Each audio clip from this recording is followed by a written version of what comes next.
नमस्ते दोस्तों। हम देख रहे हैं दूसरा पाठ दो लघु कथाएं।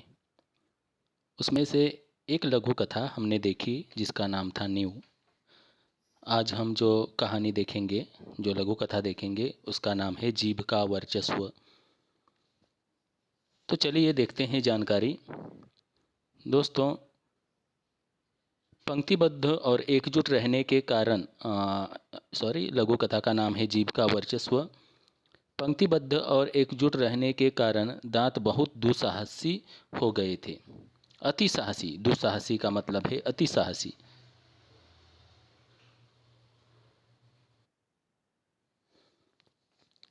एक दिन वे गर्व में चूर होकर जिह्वा से बोले। जिह्वा यानी जीभ। तो एक दिन वे गर्व में चूर होकर जीभ से बोले, हम 32 घनिष्ठ मित्र हैं, एक से एक मजबूत। तू ठहरी अकेली, चाहे तो तुझे बाहर ही न निकलने दे। तो एक दिन उन्हें गर्व हो गया और गर्व में चूर होकर, गर्व में चूर होना यानी घमंड करना, अपने आप पर उन्हें घमंड हो गया और कहने लगे कि हम 32 घनिष्ठ मित्र हैं, एक से एक मजबूत। तू ठहरी अकेली, चाहे तो तुझे बाहर ही न निकलने दे। अगर हम चाहेंगे तो तुझे बाहर नहीं निकलने देंगे। जिह्वा ने पहली बार ऐसा कुलूषित विचार, कुलूषित यानी अपवित्र, दूषित। तो जीभ ने पहली बार ऐसा विचार सुना था, दूषित विचार सुना था। वह हंसकर बोली, एक ऊपर से एकदम सफ़ेद और स्वच्छ हो, पर मन से बड़े कपटी हो। कपटी का मतलब है छल करने वाले। ऊपर से तो अच्छे सफ़ेद और स्वच्छ दिखते हो, लेकिन तुम मन से तो बहुत कपटी हो, छली हो।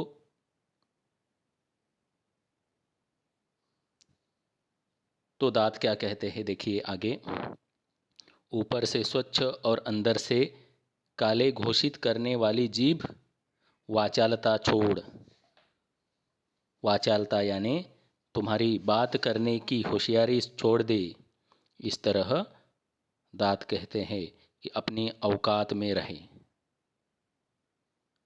हम तुझे चबा सकते हैं, यह मत भूल कि तू हमारी कृपा पर ही राज कर रही है। इस तरह दांतों ने किटकिटाकर कहा। जीभ ने नम्रता बनाए रखी,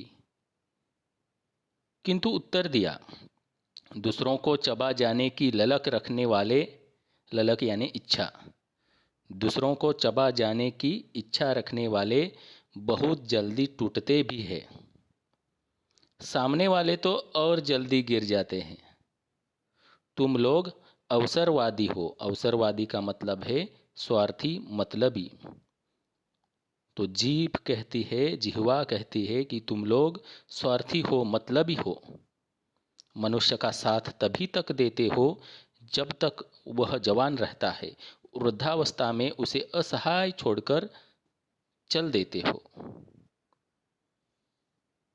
तो आदमी का तुम जब आदमी रहता है, मनुष्य जब जवान रहता है, तब तक ही साथ देते हो, और वह जब बूढ़ा हो जाता है तो तुम उसका साथ छोड़ देते हो।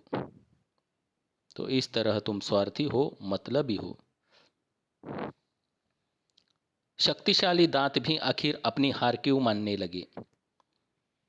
बोले, हमारी जड़ें बहुत गहरी है। मराठी में जड़ें का अर्थ है मूळ। हमारे कड़े और नुकीलेपन के कारण बड़े बड़े हमसे थर्राते हैं। तो हमारा कड़े और नुकीलापन, नुकीलापन यानी टोकदार, टोकदार। तो हमारे कड़ी और नुकीलेपन के कारण बड़े बड़े हमसे डरते हैं, थर्राते हैं। जिह्वा ने विवेकपूर्ण उत्तर दिया।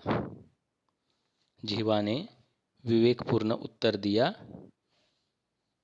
तुम्हारे नुकीले या कड़ेपन, कड़ेपन यानी कठिन, तुम्हारे नुकीले या कड़ेपन का कार्यक्षेत्र मुंह के भीतर तक सीमित है। यानी तुम्हारा जो नुकीलापन है, कठिनपन है, वह मुँह के अंदर तक ही सीमित है। विनम्रता से कहती हूँ कि मुझ में पूरी दुनिया को प्रभावित करने और झुकाने की क्षमता है। मुझ में ऐसी क्षमता है कि मैं पूरी दुनिया को प्रभावित कर सकती हूँ और झुका सकती हूँ। तो बिल्कुल सही है दोस्तों। जिह्वा जो है, जीभ है, तो उसकी वजह से हम अच्छी तरह बात कर सकते हैं। दांतों ने पुनः धमकी दी, हम सब मिलकर तुझे घेरे खड़े हैं, कब तक हमसे बचेगी। जीभ ने दांतों के घमंड को चूर करते हुए चेतावनी दी, डॉक्टर को बुलाऊं? दंत चिकित्सक एक एक को बाहर कर देगा, मुझे तो छुएगा भी नहीं और तुम सब बाहर दिखाई दोगे। अगर डॉक्टर को बुलाऊंगी, दंत चिकित्सक को बुलाऊंगी, तो एक एक तुम सबको बाहर कर देगा और मुझे कुछ भी नहीं करेगा, यहाँ तक कि छुएगा भी नहीं। अब घमंडी दांत निरुत्तर थे, उनके पास कोई भी उत्तर नहीं था, वह निरुत्तर हो गए। उन्हें कविता की यह पंक्तियां याद आ गई, किसी को पसंद नहीं सकती बयान में। बयान का मतलब है चर्चा, तभी तो दी नहीं हड्डी जबान में। तो ये कविता की पंक्तियां उन्हें याद आ गई। घमंडी दांतों ने आखिर जीभ का लोहा मान लिया। लोहा मानना का मतलब है जीभ की श्रेष्ठता उन्होंने स्वीकार कर ली कि जीभ हमसे श्रेष्ठ ही है। तो उन्होंने श्रेष्ठता को स्वीकार किया। तो बिल्कुल सही है दोस्तों, हम जिह्वा की वजह से मीठा बोलते हैं। मीठा बोलना चाहिए, अच्छा बोलना चाहिए, जिह्वा का अच्छा प्रयोग करना चाहिए। ये इस लघु कथा से हमें बताया गया है। और इस लघु कथा से आपको क्या क्या सीख मिली, ये भी आप स्वाध्याय में लिखिए। तो आशा करता हूँ दोस्तों कि ये लघु कथा आपको बहुत ही अच्छी लगी होगी। धन्यवाद।